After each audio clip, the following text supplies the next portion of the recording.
It's supposed to be payday for U.S. federal workers, but due to a partial government shutdown, there's no cash to deposit. And with no end in sight to that shutdown, many are worried about how they'll pay for groceries and how they'll cover their rent. The CBC's Ellen Morrow is in Washington at something called a, quote, shutdown social, where those affected workers have come together. Ellen, thanks for being with us. Describe what's happening there.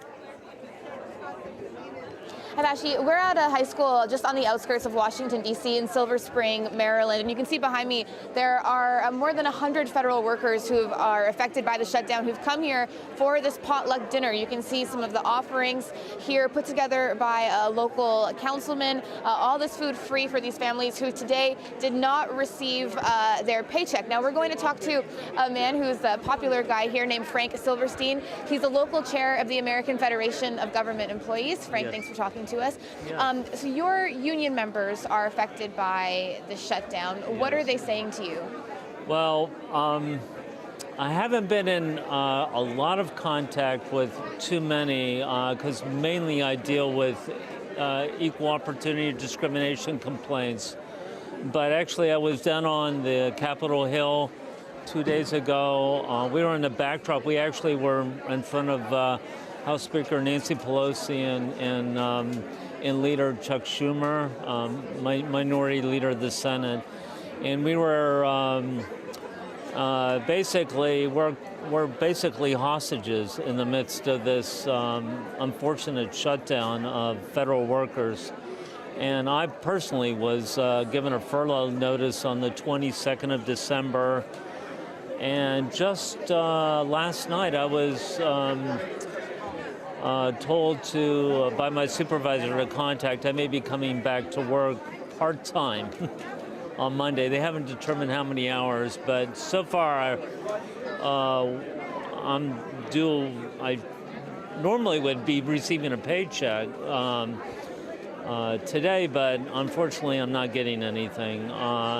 Fortunately, I've saved up savings. I'm fairly near retirement, so it's not affecting me, but I have a lot of, most of the employees at Census are earning paycheck to paycheck, and they're barely making ends meet, and they have to worry about things like making mortgage payments, medical payments, car payments, house insurance, home insurance for cars or a home, and bills for Christmas that need to be paid now, and they're going to have to deal with late fees unless they can have generous creditors that are willing to give them a pass on this. So it's a lot of stress. A lot of people have medical problems. They have to decide if they can afford their medical co-pays. You know, unfortunately, really in Canada, of course, you don't have that system, but we do, and everything has to be paid for, even if federal employees normally have health insurance, and that is continuing, but this adds stress, exacerbates a lot of the problems, and sometimes people stress will drive a lot of conditions into more unfortunate situations. And so a lot of stress, a lot of uncertainty. Yeah, for your a lot of members uncertainty, and there's no end in sight as far as we know.